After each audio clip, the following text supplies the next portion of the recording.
Je suis ici pour vous parler un peu de mon parcours qui, pour beaucoup, sert d'exemple.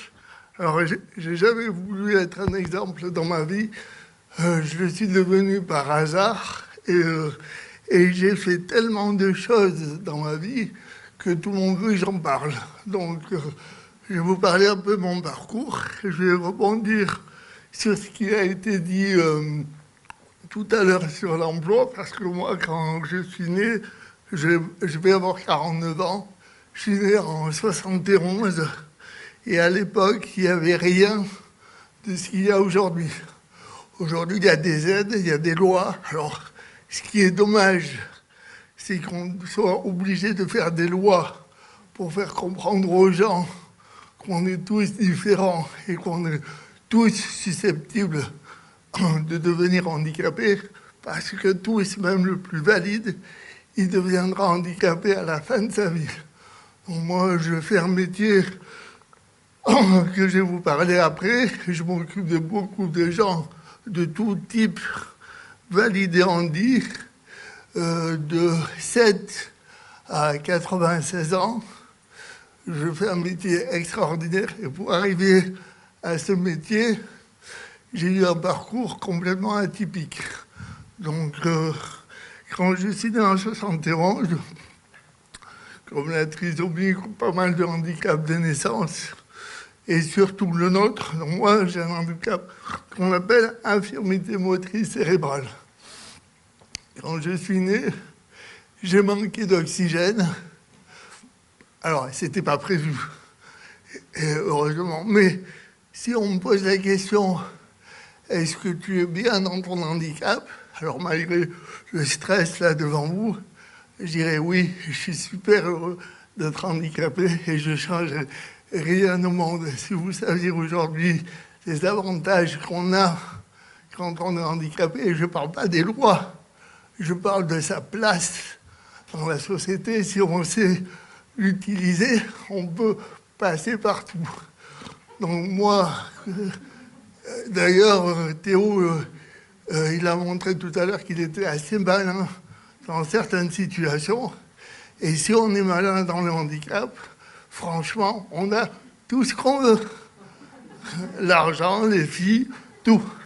Donc seulement, il faut être malin. Donc en fait, quand je suis né, à l'époque, il y avait 0 loi. La première loi qui a existé, elle est de 75. C'est la première loi qui mettait, on va dire, un point sur la reconnaissance de la personne handicapée dans notre société. Alors, dans tout le parcours que j'ai eu dans ma vie, le handicap pour moi était inexistant. C'est le regard des gens, c'est l'approche des autres qui m'a fait ressentir que j'étais différent. Et cette différence, avec le temps, a pris un nom qui s'est aujourd'hui transformé en personne en situation de handicap. Mais le handicap, ça touche tout le monde. Seulement, quand on n'est pas, on va dire, quand on n'a pas une situation en face de nous, ou soi-même en problématique de handicap, on ne se sent pas concerné par le handicap. Donc quand j'étais petit, mes parents, qui sont présents ici, on n'avait pas prévu d'avoir des jumeaux. Et c'est pour ça que j'ai eu un accident de naissance. L'accouchement s'est passé, enfin la grossesse s'est passée normalement. Il y a eu un accouchement à terme, et le jour du terme, alors je vous épargne les détails, ils se sont aperçus qu'on était 2 et non pas 1. À l'époque, il n'y avait pas beaucoup d'appareils échographiques développés dans les cliniques. Et dans la clinique où on était, où ma mère a accouché, il n'y en avait pas. Le seul, on va dire, moyen technologique qu'il y avait pour l'obstétricien, c'était d'écouter le cœur avec le stéthoscope.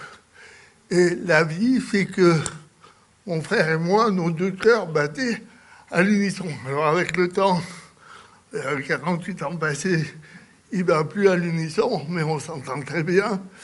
Et du coup, pour le médecin, il y aurait un seul enfant. Malheureusement, quand il a fallu faire sortir Le premier, c'est-à-dire moi, je suis resté bloqué.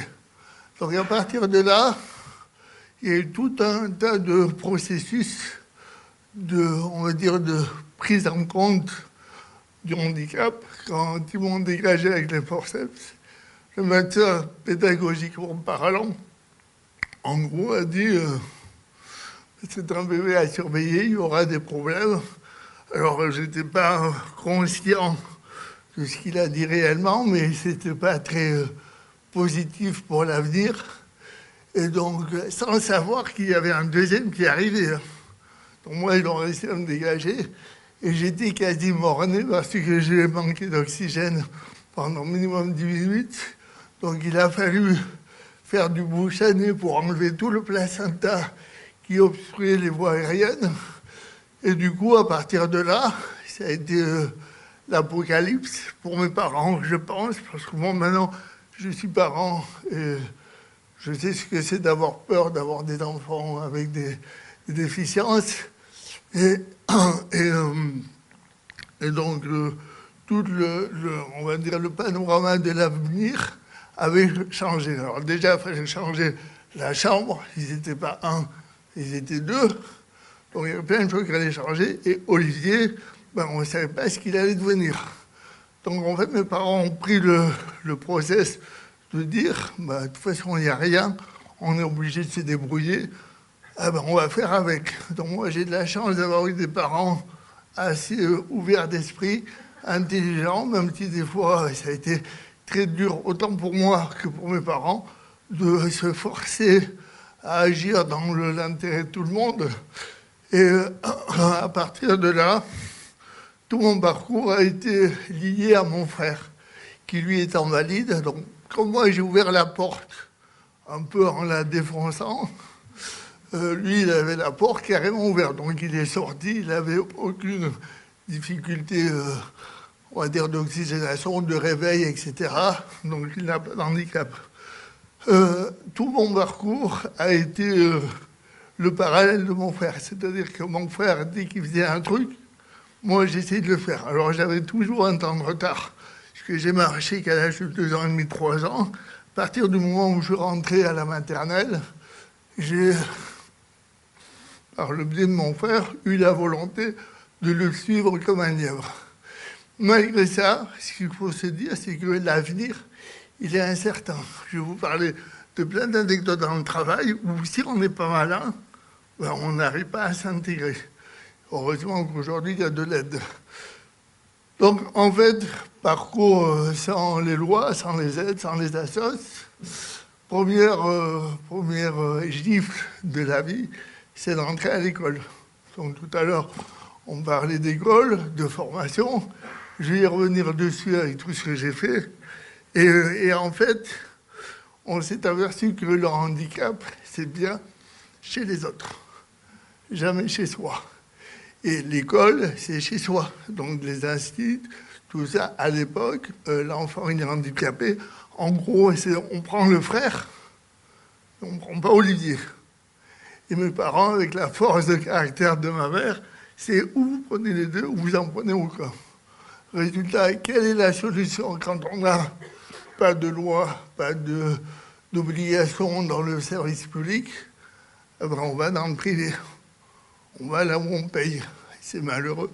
Mais au moins les gens, l'argent. De toute façon, le directeur de l'hôpital, il a dit, hein, au début, c'était par rapport à la finance qu'on a accepté. Et après, on s'est rendu compte que derrière, il y avait du potentiel pour Théo, etc. Mais au départ, c'est le blé qui a fait accepter le projet. Et ça, c'est dommage. Et en fait, ce que je me suis aperçu dans la vie, c'est que quand on est différent, la première chose que l'on gomme chez les gens, c'est la confiance. C'est-à-dire, du moment qu'on est différent, on ne fait pas confiance. Je vous donne une anecdote. Quand j'étais dans mon métier, à un moment donné, j'ai été obligé, je ne vous dis pas encore, hein, parce que certains le savent, mais je ne vous dis pas encore. J'ai été obligé de faire un stage. Le stage, comme toute carrière professionnelle, il est obligatoire. À partir de là, dans le cadre de mon travail, arriver dans une entreprise avec mes attitudes un peu bizarres, les gestes un peu perturbés, etc., demander un stage, dans le cadre de ce métier, ça allait être non direct. Pour moi, qu'est-ce que j'ai fait? J'ai été malin. J'ai d'abord été en client. Je suis rentré comme client. Je me suis fait apprécier tout le monde, ça a été assez rapide.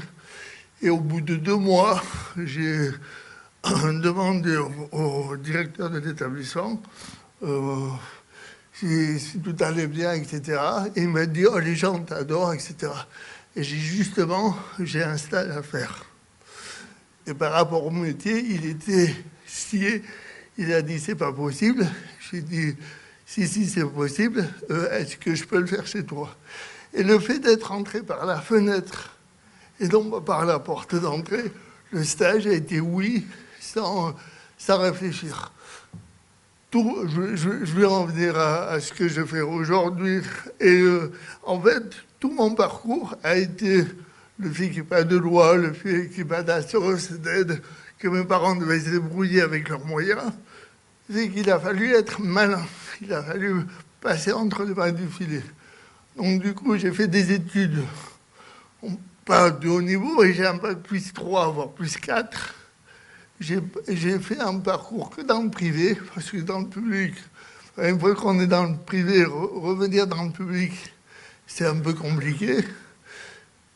Et donc du coup, de toutes ces études, donc, en tant que niçois, j'ai fait l'école privée Saint-Vincent-de-Paul au Port, j'ai fait le collège et lycée Sacerno, et je suis rentré à la fac de droit. Alors, malgré mon handicap, malgré le fait que tous les gens disent dans le monde professionnel ont tendance à être des bosseurs, à l'école, au collège, au lycée et même à la fac, j'étais un branleur. Je foutais rien, je me tenais à la moyenne, 10, 11, des fois 9,5. C'était l'enfer pour mes parents. Mon père qui disait, mais vous n'allez rien faire de votre vie, vous savez rien faire, etc. Malgré cela, ça trotte dans la tête. Mais on reste à vouloir faire le branleur, à vouloir occuper tout le monde, à rigoler, à sortir, etc. Et en fait, j'ai arrivé au bac, j'ai fait un bac B éco, donc j'ai demandé à partir des années 80-83, il y avait des aides pour aménager les temps d'épreuve au bac. Donc moi, j'ai toujours refusé le moindre système parce que j'ai été habitué à me débrouiller. Mais au bac, j'ai quand même demandé le tiers-temps pour passer les épreuves du bac. J'ai demandé avoir la machine à écrire, parce qu'à l'époque, il n'y avait pas d'ordinateur, donc j'avais des machines à écrire, et avoir une salle à part pour ne pas gêner les autres. C'est les premières vraies aides au niveau études et professionnelles que j'ai demandé. De ce bac, donc mon frère, lui, a fait un bac G. J'étais à Sacerno.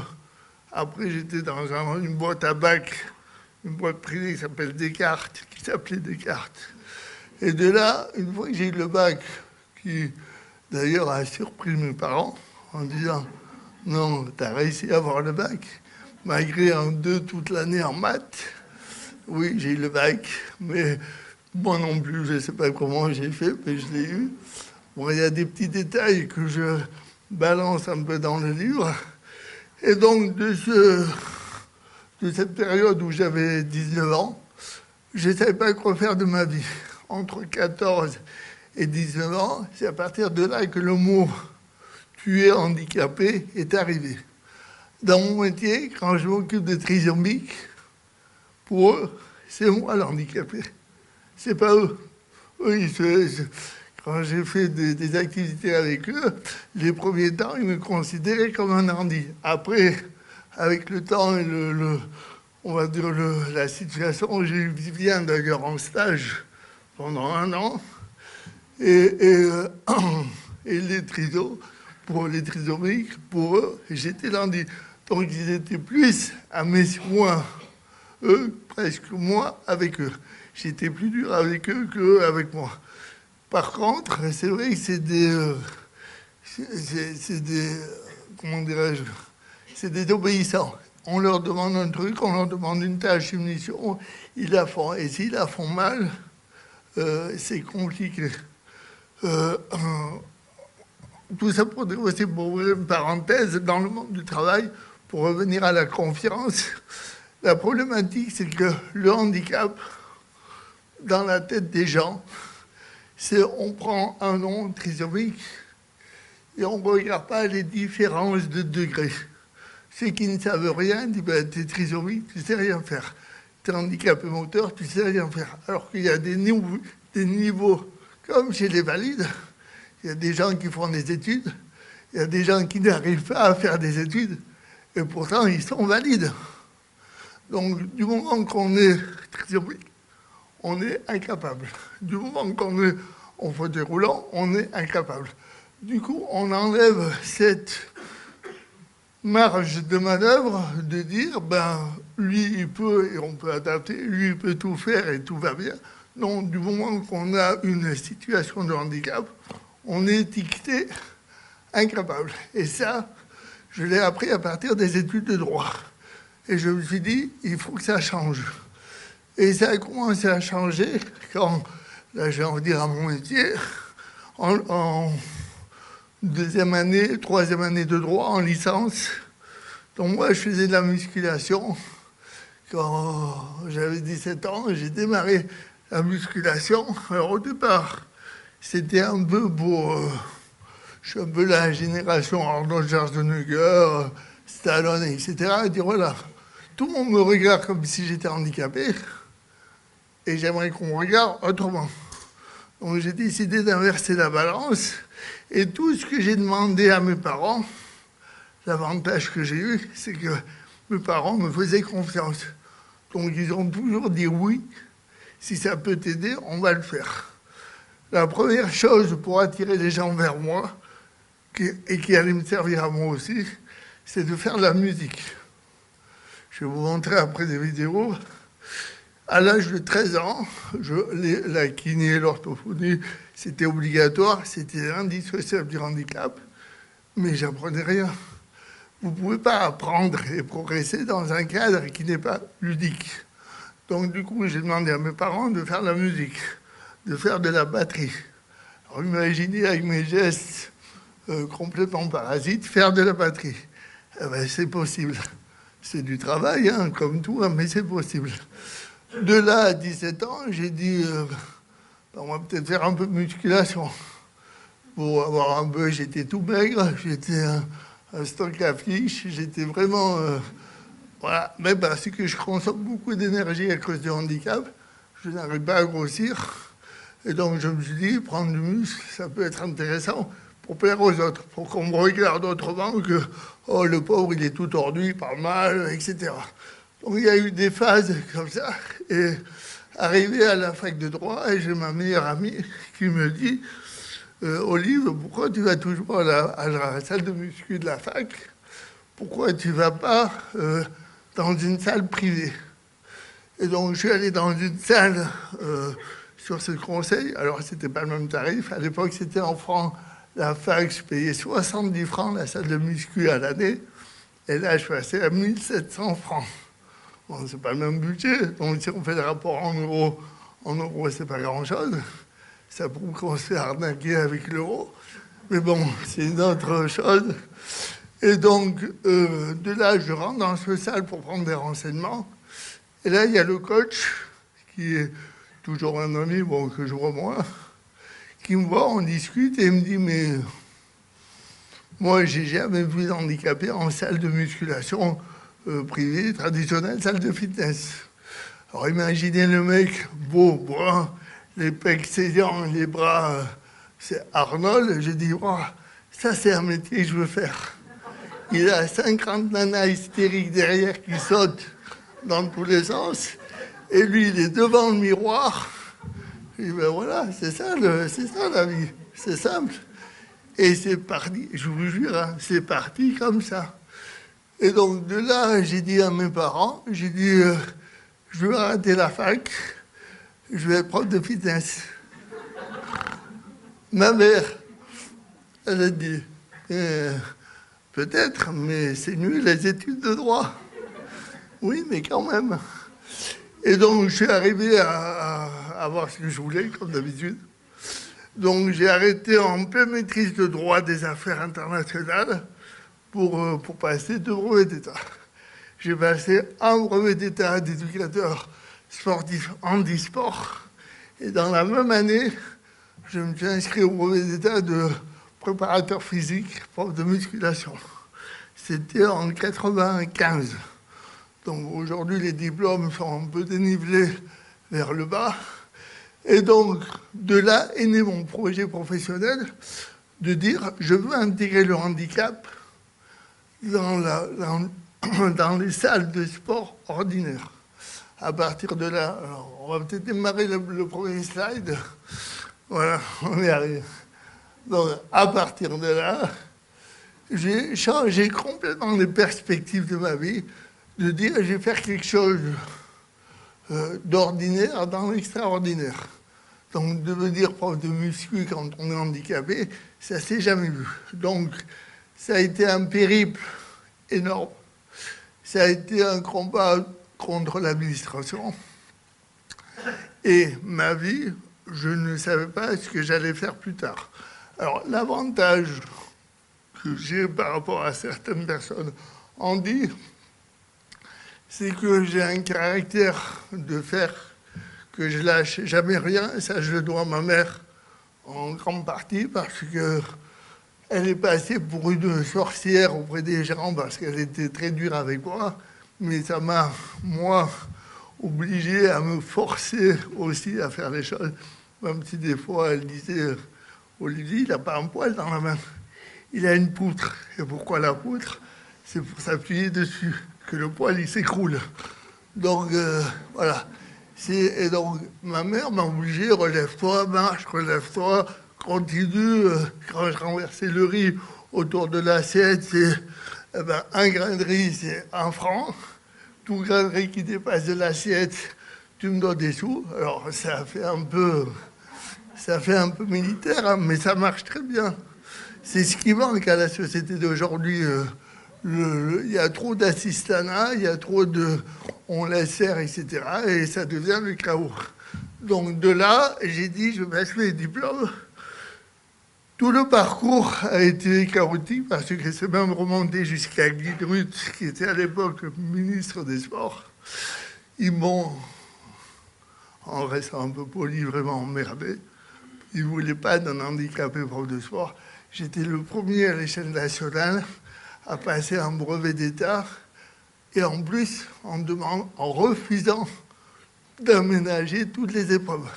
Il y avait 9 épreuves physiques, de la course à pied, du squat, du développé couché, etc., etc., que des épreuves de force. Donc je me suis entraîné pour, ça a été très dur, j'ai tout réussi, j'ai même battu des valides.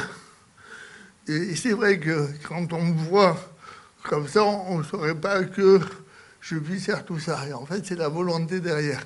Et j'ai appris un truc, c'est qu'en répétant, comme un athlète de haut niveau, comme moi, j'ai eu problème d'oxygène à la naissance, je suis comme un athlète de haut niveau qui apprend à faire des gestes techniques et sportifs. Donc je rééduque mon cerveau et je fais. Alors, c'est dur parce qu'il faut répéter, c'est laborieux parce que des fois on y arrive fort, on insiste, couper la viande, etc. C'est fatigant, etc.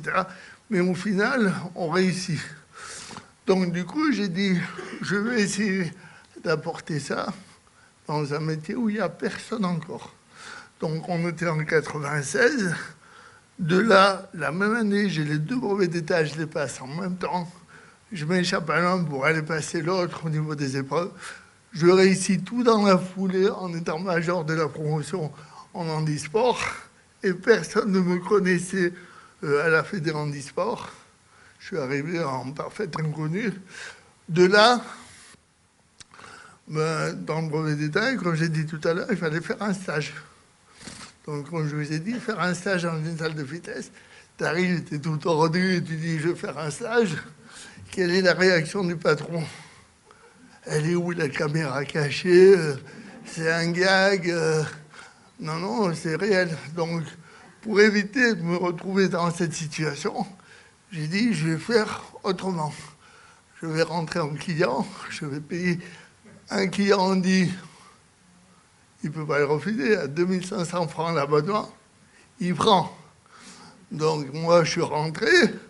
Alors, vous voyez un peu mon tempérament, je suis un peu stressé, mais après, je me lâche. Il y en a qui me connaissent par ici.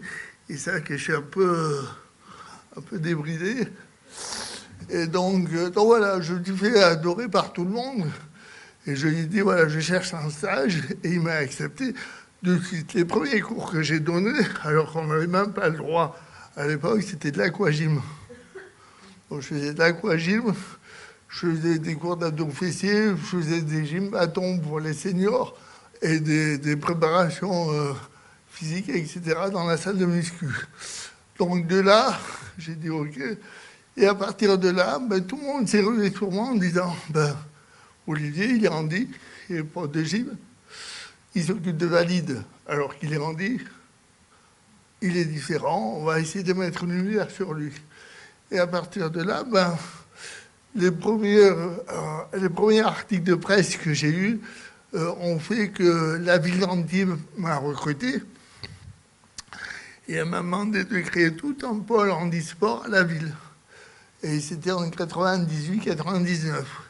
Je suis rentré le 4 janvier 99 à la ville. Ils m'ont dit, voilà, l'ancien directeur et le maire étaient l'esprit très ouvert. Ils m'ont dit, tu as carte blanche. Alors moi, qui avais toujours dit à mes parents, je ne serai jamais fonctionnaire. Il n'y a que des flemmards. Il y en a qui bossent, hein, et ils bossent pour les autres. Et alors, dans le sport, on bosse un peu plus. Mais quand on voit les problématiques des gardiens de stade et le reste, je pense qu'à Nice, c'est pareil. C'est un peu chaotique. Et je suis resté 18 ans à la ville.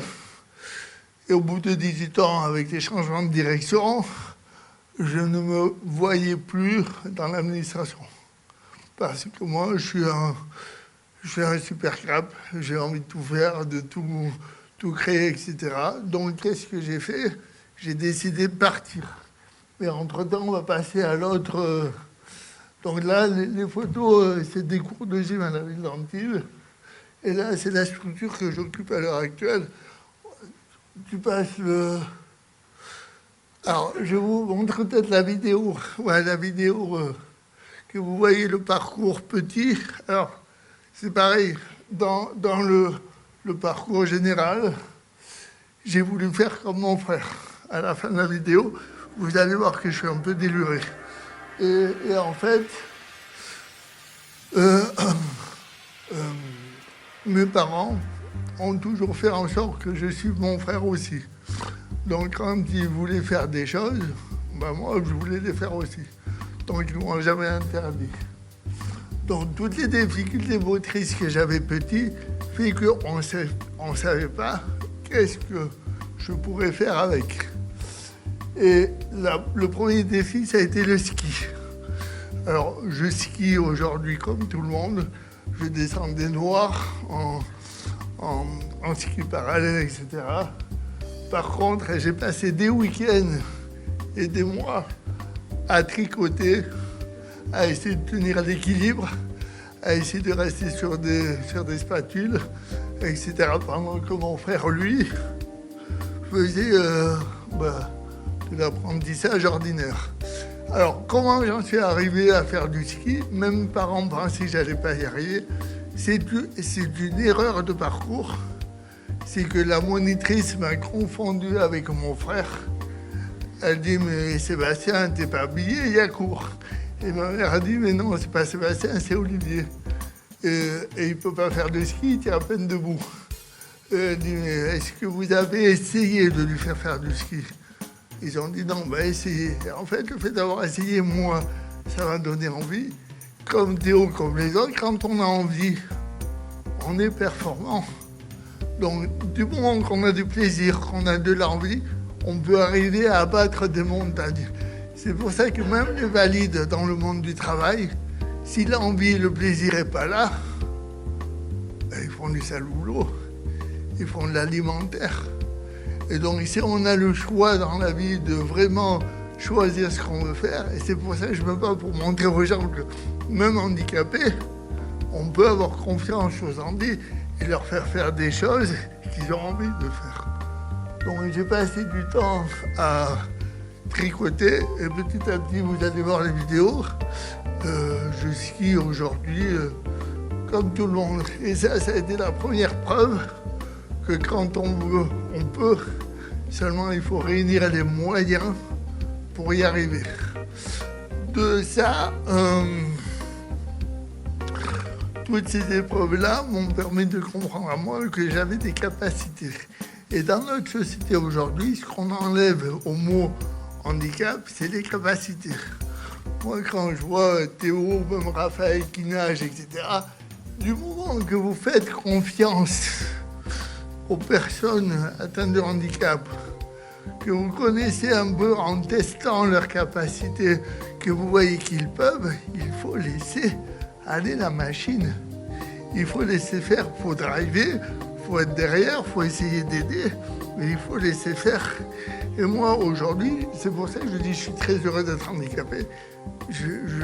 Bon, déjà, je n'ai pas de comparatif, mais je vois mon frère, on est jumeaux. Je préfère ma vie à la sienne. Elle n'est pas critiquable, hein, la sienne, mais je préfère la mienne. Donc à partir de là, je me sens plus heureux moi que mon frère. Donc là, je skie, on est à Valbert. Et de ce fait d'avoir compris qu'en fait, au lieu d'aller gratter à la porte, il fallait amener les choses vers soi et créer le pouvoir d'attraction. Le fait d'avoir différencié le parcours, de dire je ne suis plus handicapé, mais je suis différent avec des compétences, j'ai attiré les gens vers moi. De là, donc, ça fait partie de mes délires. J'aime bien m'envoyer en l'air. Et d'abord à l'élastique. Donc, je fais des choses. J'aime piloter, j'aime sauter en parachute, j'aime sauter à l'élastique, j'aime faire des choses à risque parce que, comme je disais au début, le handicap, c'est une épée de Damoclès. On l'a tous au-dessus de la tête. Certains, elles tombent lors d'un accident de la route, etc. Mais c'est comme un jeu vidéo. Moi, l'épée, elle est tombée à la naissance, mais elle est revenue en haut. C'est un peu même joueur joue encore. C'est une vie, plus une vie, une épée. Et moi, je connais des handis qui ont eu un trauma crânien et qui ont continué à faire des folies, qui sont devenus derrière paraplégiques, etc. Donc le handicap, c'est pas une fin. Donc on peut toujours avoir un surhandicap. Donc en fait, on est liés tous au handicap. Et la société devrait aujourd'hui le comprendre avec toutes les lois qu'on fait. Donc, et il faut qu'on ait des structures comme la trisomie 21, comme HandiJob, qui essayent de montrer aux structures, on va dire, professionnelles, que tout type de handicap peut travailler avec des adaptations. Moi, l'autre fois, je suis allé à Paris faire une formation. Et il y avait une jeune fille myopathe qui adorait la couture et qui n'a jamais osé se lancer dedans. Donc on a beaucoup parlé, on est en relation sur Facebook d'ailleurs. Et aujourd'hui, elle a sorti plein de dessins un peu de couture. Et j'ai dit, mais tes planches là, t'arrêtes pas là. Va les présenter à des couturiers. On s'en fout que tu sois en fauteuil, que tu aies la bouche de travers, que tu aies des petites mains et tout. On s'en fout, les fringues, c'est pour les vendre aux autres.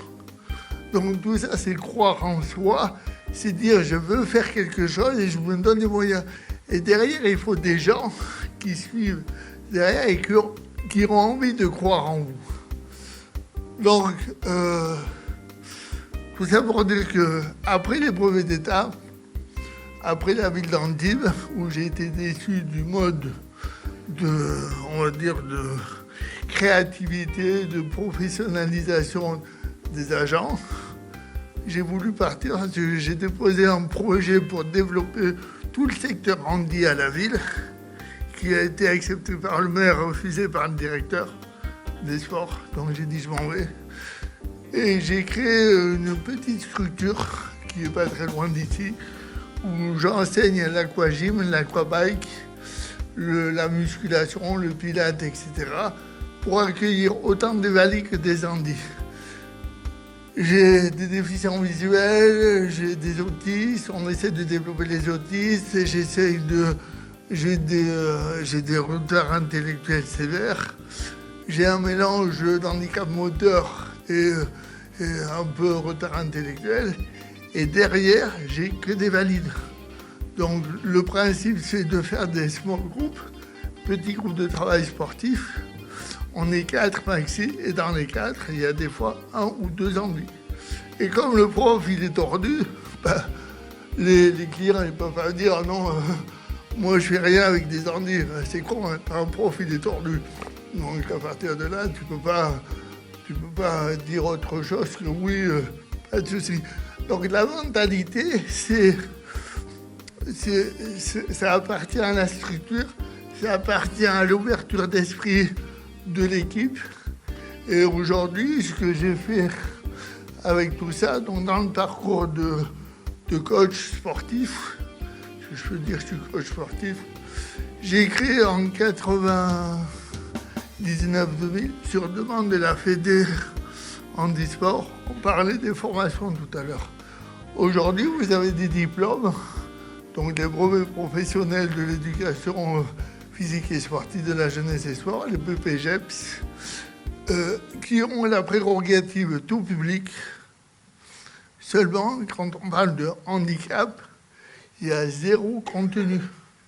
Ça veut dire qu'un coach, il sort de formation, il y a un paraplégique, un trisoire qui vient faire du sport, il est largué, comblé. Donc, et aujourd'hui, moi, ça fait depuis que je suis rentré dans le métier du sport, je suis devenu formateur. Donc, ma spécialité, c'est la physiologie, l'anatomie et les méthodes de travail. Et j'ai plein de coachs qui m'appellent pour des conseils et disent voilà, j'ai tel cas de figure, qu'est-ce que je fais? Donc, j'ai des protocoles d'approche, etc.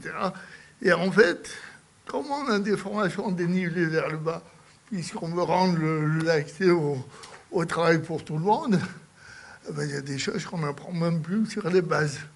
Donc si on parle de handicap, c'est même pas des bases le handicap, c'est des options et c'est des spécificités. Donc je me suis lancé là-dedans et j'ai créé, on va passer à l'autre slide, je ne sais pas si c'est la bonne, et j'ai créé des formations, et de ces formations, Viviane, lâche le téléphone.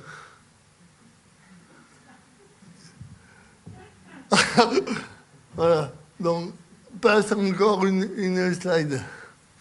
Donc voilà, j'ai créé des formations, et de ces formations-là, on me demande aujourd'hui jusqu'à l'INSEP à Paris, je ne sais pas si vous connaissez l'INSEP, c'est l'Institut national de sport de haut niveau qui fait toutes les équipes de France. J'interviens sur le handicap, la prépa, auprès d'entraîneurs nationaux, de directeurs sportifs, de gens qui sont ouverts à l'entraînement des personnes handicapées dans le cadre du sport. Et du coup, ça me permet à moi de faire comprendre que le handicap, c'est quelque chose d'intéressant à prendre en charge.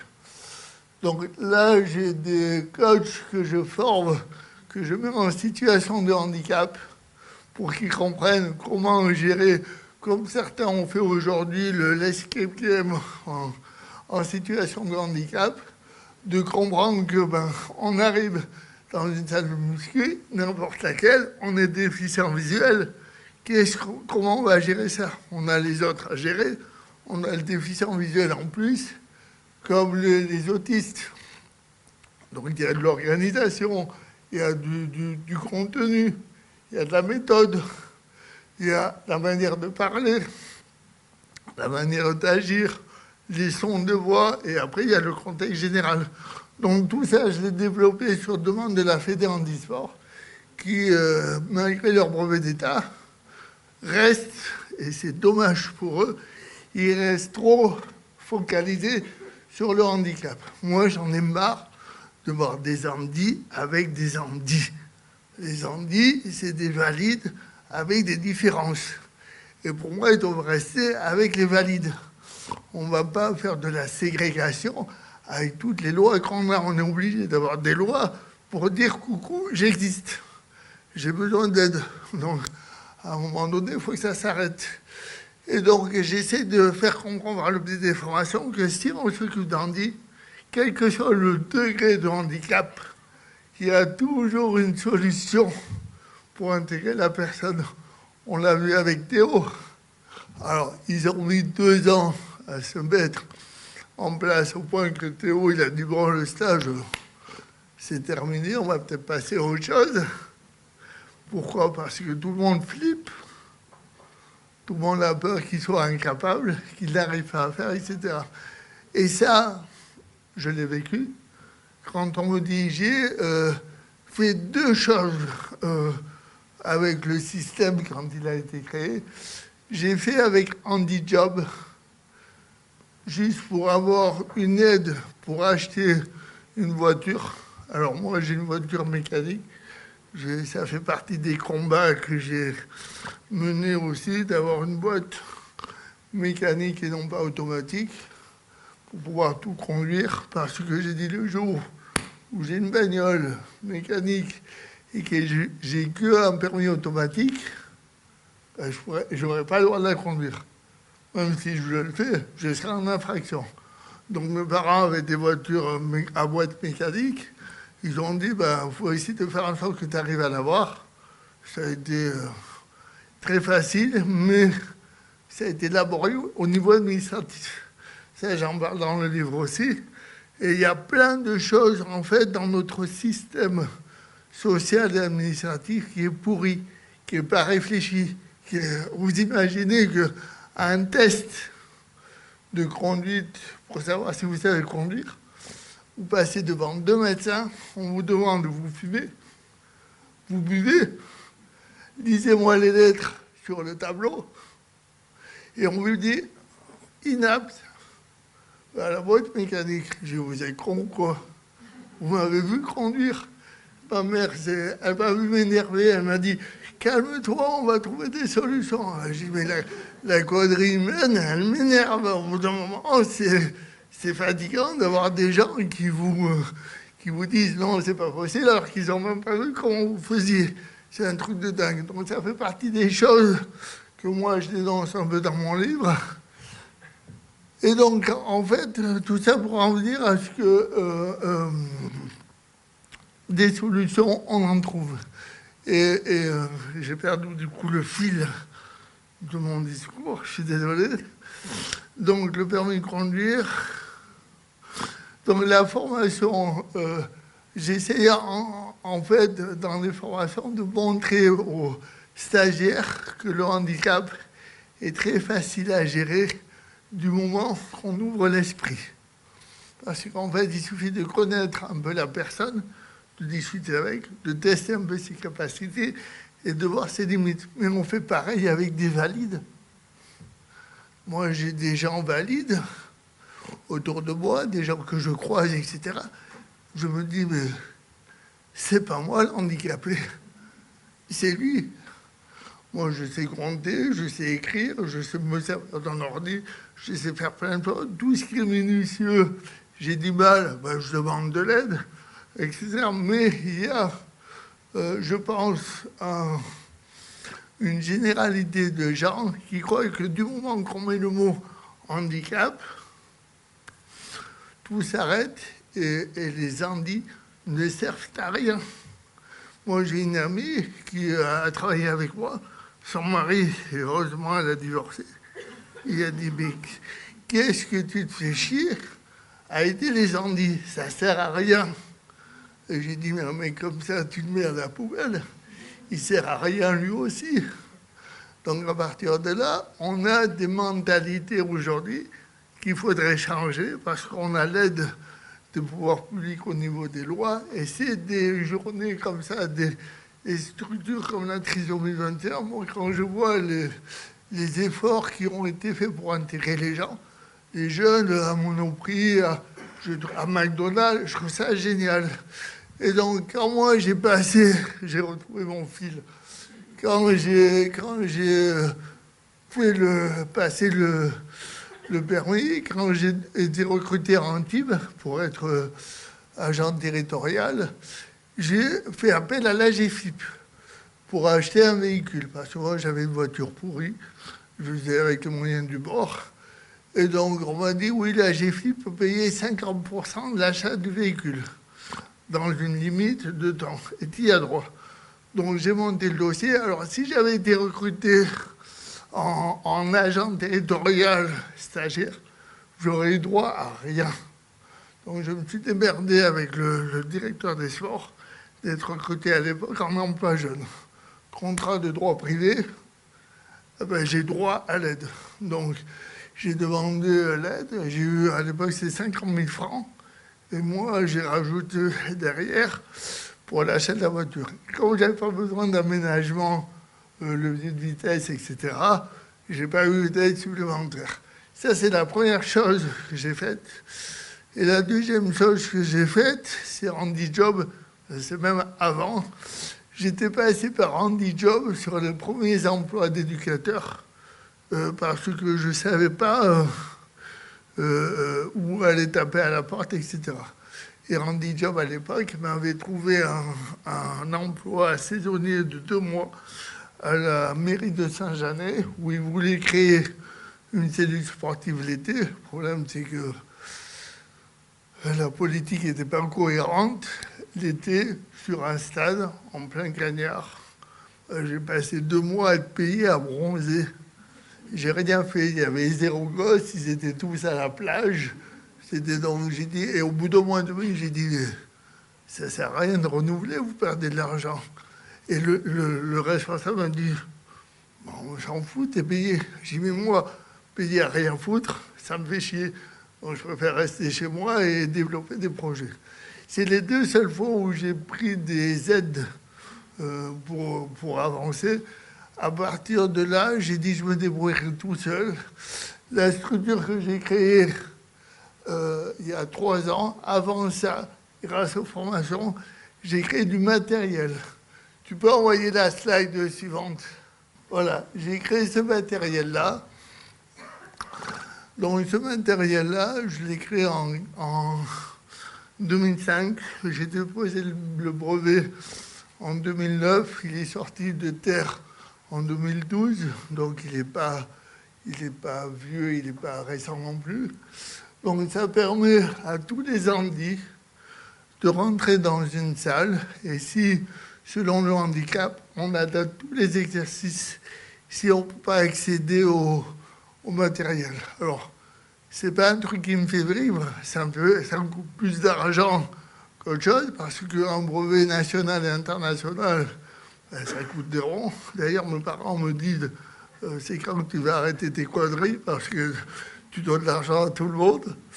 Et donc, mais malgré ça, avec ça, en France, j'ai pas mal d'associations qui ont permis de développer des activités handi musculaires mélangées avec des valides, des seniors, etc. Du coup, grâce à ces formations qui existent depuis 2005, j'ai 4 salles de sport en France qui se sont créées il y a 3 ans. Les 4 salles, c'est moi qui ai formé les coachs. Et c'est grâce à la formation qu'ils ont réussi à créer leur projet.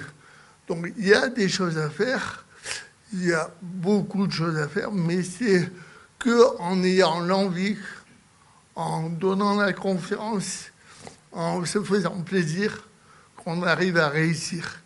Et en fait, j'ai cultivé ma différence. J'ai compris qu'une différence, il ne fallait pas la refouler. Il fallait l'accepter, c'est un pouvoir. Et du coup, j'ai cultivé ma différence. Et aujourd'hui, Ça fait 18 ans que je suis avec ma femme. J'ai 2 enfants, j'ai 2 filles qui n'ont pas d'handicap. Que pour moi, c'est le plus beau cadeau du monde. Pas le fait qu'elles ne soient pas handicapées, hein. Le fait que j'ai 2 filles. Si elles auraient été handicapées, c'est pareil, hein. Et donc, j'ai réussi ma vie. Et je l'ai réussi pourquoi?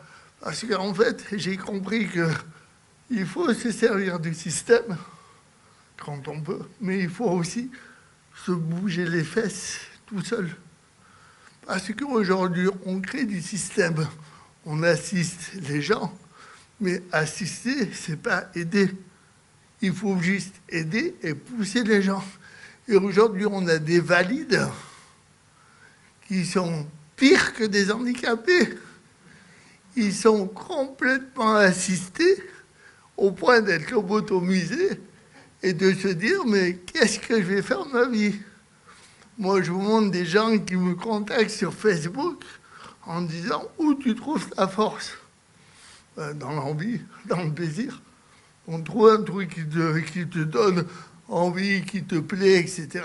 Et fonce. Et si les gens disent, c'est pas bien, tu devrais pas, tu t'en fous, c'est ce que tu as envie de faire. Il faut faire ce qu'on a au fond. Et c'est vrai que quand on est handicapé moteur comme moi, en fauteuil roulant, etc., mais qu'on a tout son cerveau, c'est plus difficile que quand on a un problème intellectuel. Parce que nous, on sait qu'on peut, mais les autres nous empêchent. On a les modes d'emploi, mais on nous empêche de les utiliser.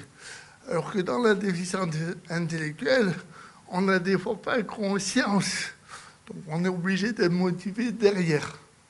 Okay, c'est pas péjoratif, hein, c'est le mode de fonctionnement qui est différent.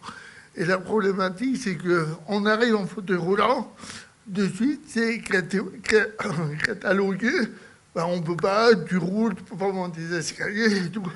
Ben, si, il y a des solutions, de l'aide, etc.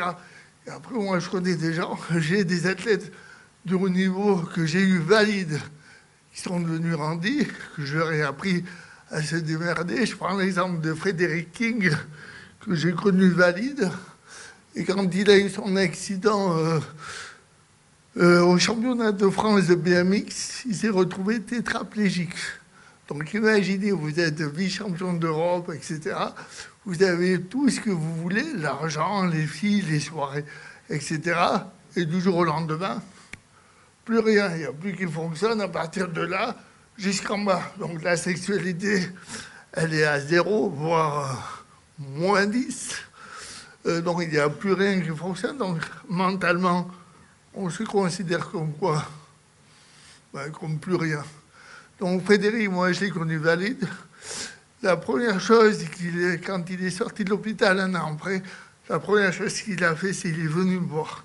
Il m'a dit, Olivier, j'ai besoin de toi. Aujourd'hui, la piste de BMX de Cannes-sur-Mer, elle a été baptisée en son nom.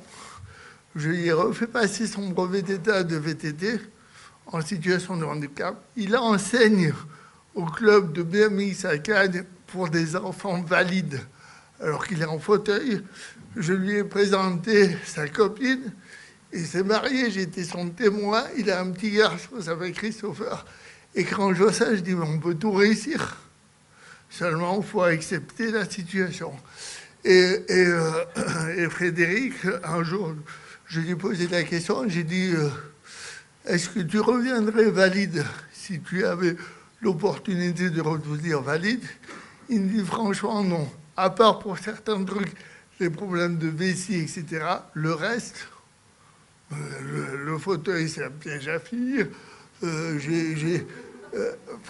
On a le fait d'être handicapé. Si on sait utiliser son handicap, c'est un pouvoir qu'on a. Et moi, je l'ai compris grâce à mes parents, grâce à mon frère. Parce que mon frère a été mon modèle. Et toutes les conneries qu'il a fait, j'ai fait l'inverse. Voilà. Je ne sais pas quelle heure il est. Alors, merci Vivien pour la cite. J'ai créé grâce à ces vidéos en 88. C'était les débuts de la batterie. Je vous ai mis 2 vidéos pour que vous voyez toutes les difficultés que j'avais à l'époque. Malgré ça, on est sur la zone piétonne. fête de la musique, concert avec que des copains valides, des copains de classe. Et imaginez quand je dis ouais, je suis batteur, on fait de la musique ensemble. T'as un prof de batterie, un copain batteur Andy dans le groupe, ça va attirer du monde. Et c'est vrai que moi, je me compare souvent au batteur du Mon Show. Vous savez, la marionnette un peu folle, dans la manière de bouger, etc. Tous ces copains de classe sont toujours mes amis. On a fait, alors là, c'était vraiment genre, je pense que les jeunes et les garçons nous ont copiés parce que les mèches, le style, etc., c'était ça.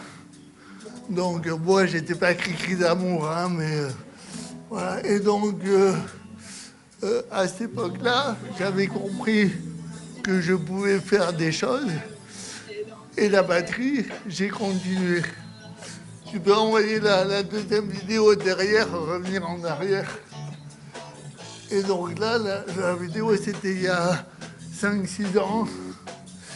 On s'était réunis avec des copains, c'était une première répète. Bon, la chanteuse, c'est pas une vraie chanteuse, hein, mais elle a bien voulu prêter sa voix.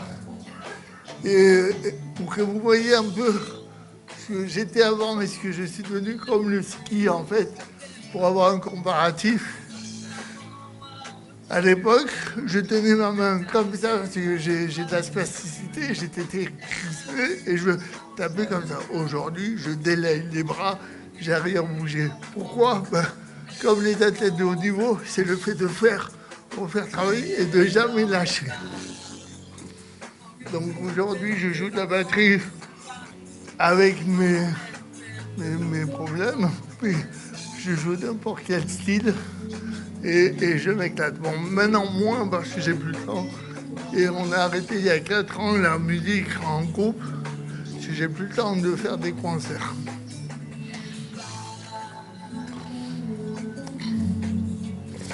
Donc, faut être les bras. Il n'y a pas de répète, pas de mise en place. C'est un premier jet. Hein.